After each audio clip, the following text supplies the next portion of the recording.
Alo, chào Vinh, xin chào các bạn. Hôm nay thì mình chia sẻ cái bánh lọt nha. Một món chè bánh lọt đơn giản, làm nó dai dai giòn giòn, giống như là mình làm cái kiểu chè bột lọc vậy đó.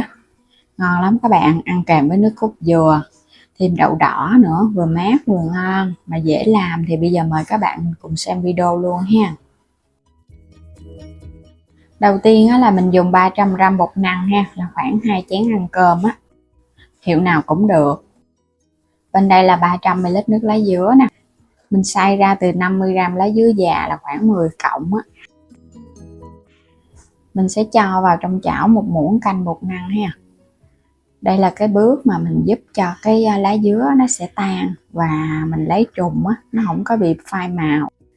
Làm kiểu này á có thể áp dụng cho cái sợi bánh canh luôn. Khuấy cho nó tan đều. Sau đó thì các bạn bắt lên trên bếp ha. Mình khuấy với lửa vừa. Khuấy từ từ vậy đó để cho hỗn hợp bột này nó sệt lại. Cái bước khuấy trùng giúp cho bột của mình nó sẽ không có bị chảy. Hôm nay cái công thức này là làm bánh lọt không có cần dùng khuôn. Mình có thể làm theo cái kiểu sợi bánh canh luôn. Bột đã sệt rồi để qua một bên. Bây giờ mình cho hết cái lượng bột năng còn lại vào trong thau nè. Bột này còn đang nóng nha. Các bạn cứ cho trực tiếp vào cái thau bột luôn. Bột nóng sẽ giúp cho bột năng của mình nó không bị chảy. Đây là cái cách tạo hình riêng cho cái bột lọc. Có thể làm cái sợi bánh lọt, sợi bánh canh, hoặc là cái cách để mà mình làm cái bánh bột lọc luôn. Làm vậy thì mình thấy rất là dễ, không có cần phải nấu nước sôi lá dứa. Rồi cái đổ vô thì cái lá dứa nó dễ bị phai màu. Mình trộn cho đều ha. Bột và nước vậy là mình thấy nó vừa đó. Một ít bột năng còn lại bây giờ mình cho vào sau cùng. Đây chính là bí quyết để bột nó không có bị chảy, và chút nữa mình nhồi nó sẽ dễ hơn nè.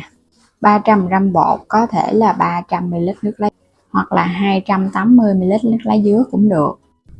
Dùng tay nhồi lại ha, cho khối bột của mình nó mịn. Thì lúc này nó vẫn còn hơi nóng nóng, các bạn sẽ nhồi từ từ á, cho nó nguội bớt rồi cái mình nhồi mạnh tay.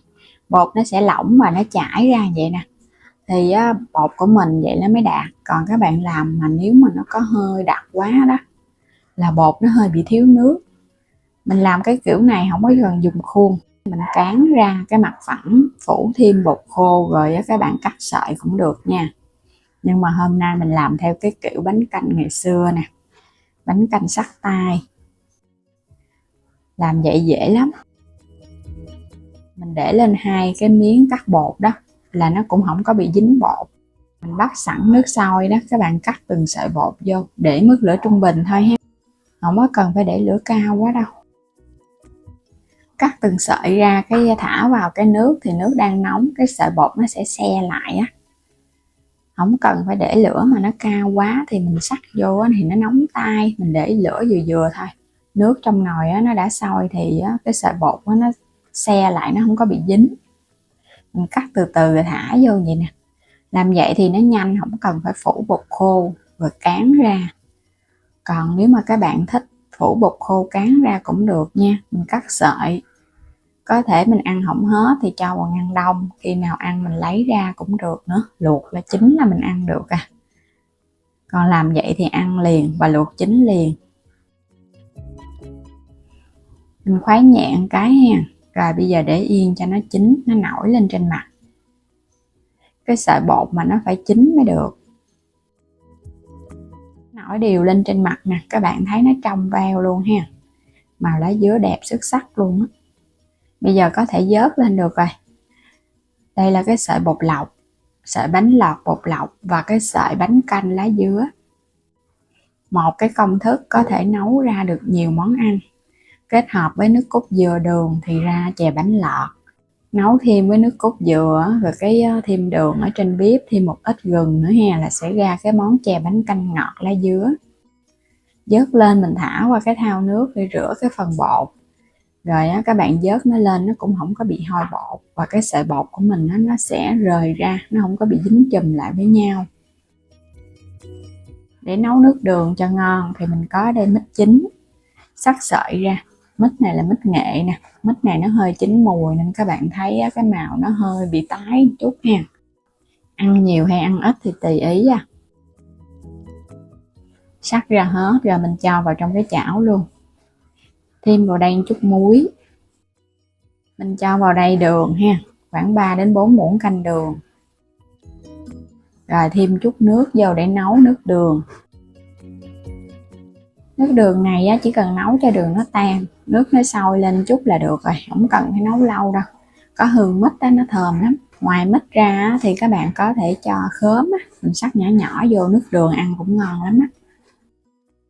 Mình có tiếp là nước cốt dừa, mình đã nấu cho nó nóng lên, không cần phải nấu sôi ha, nó sôi là nó bị bồng con á. Nấu nóng là được rồi.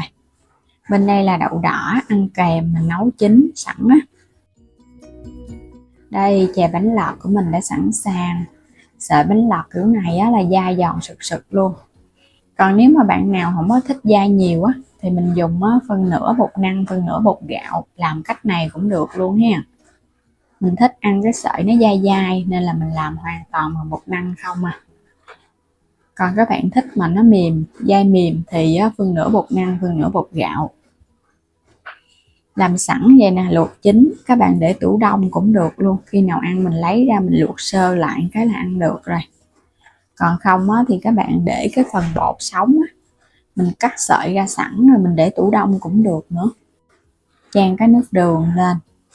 Cuối cùng á, là nước cốt dừa nè. Món chè này không thể thiếu chính là cái nước cốt dừa các bạn. Nước cốt dừa nó quyết định cái món ngon của chè. Độ béo kết hợp với mùi thơm từ lá dứa. Sợi chè thì dai dai, mình có thêm nước đường mít á, ngon xuất sắc luôn. Dễ làm mà ăn ngon. Món chè dân dã ngon hơn cả các món chè Thái. Và ngon hơn luôn những cái món chè mà các bạn nấu đậu không á. Ngon cực kỳ luôn, chỉ với bột năng thôi à. Còn cái phần nguyên liệu đi kèm á, thì tùy ý thích ha. Mình thích nước đường có khóm hay là mình thích nước đường thốt nốt cũng được nữa. Cứ cho vào ăn cùng à. Nhưng mà không thiếu, đó chính là nước cốt dừa. Chè lạnh lạnh, dai dai giòn giòn, thơm phức nữa. Trời mà nực nực á, nóng nực các bạn ăn luôn, mấy ly liền luôn. Phê lắm. Thơm thơm mùi lá dứa béo béo từ nước cốt dừa.